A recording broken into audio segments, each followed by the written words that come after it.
All this week, we've been bringing you stories about potential solutions to the fentanyl crisis. And tonight, we have a personal story from someone who knows the true cost of the crisis. She lost her son to an overdose, and she says she knows exactly what has to change. She shared her story with Tina Lovegreen.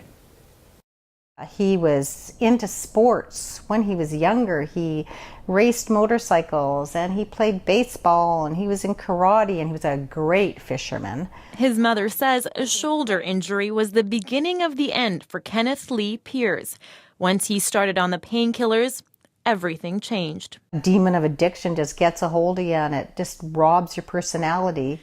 Eventually, it also robbed him of his life. Piers overdosed on morphine. He was just 27. The doses of the opioids just got higher and higher and higher, and yeah. His mother, Trina Salby, partly blames the doctors who treated him, and she says contributed to his addiction. He wasn't down at the street corner buying something. He was at the hospital or the doctor's office getting these prescriptions. Sabby filed a complaint with the College of Physicians and Surgeons of BC. She alleged the doctors treating her son were overprescribing opiates in spite of his addiction and mental health history. She admits her son was doctor shopping for multiple prescriptions. The review of the case concludes some mistakes were made. In this document, the committee was highly critical of one physician who prescribed Piers narcotics.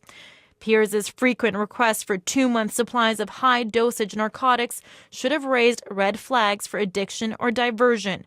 Also, he was given prescriptions for high-dose narcotics that heavily outweighed his problem. Canada has the second highest consumption of opioids compared to developed countries, and here in BC, pharmacists dispense more than double the amount of opioids compared to Quebec, the lowest province. Experts say a big part of the problem is that doctors receive little training on pain management and how to safely dispense opioids.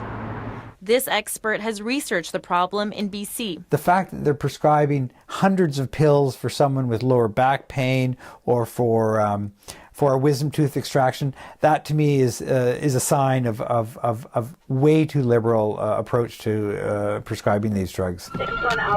And while the fentanyl crisis continues to claim record number of lives, the fear grows that until everyone dealing with patients is on the same page, the epidemic will continue. I think a lot of physicians that are struggling with what to do once they've recognized an addiction will sometimes cut off a patient, which leads them directly to heroin or fentanyl on the street, increasing their chances of overdose even further.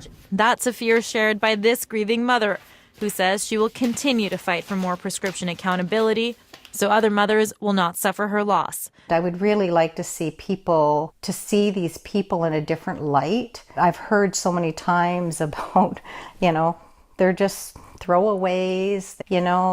That's not true. They don't want to be where they're at. Tina Lovegreen, CBC News, Vancouver. The Fentanyl Fix is a week-long series exploring potential solutions to BC's opioid overdose crisis. You can find more of our coverage at cbc.ca/BC.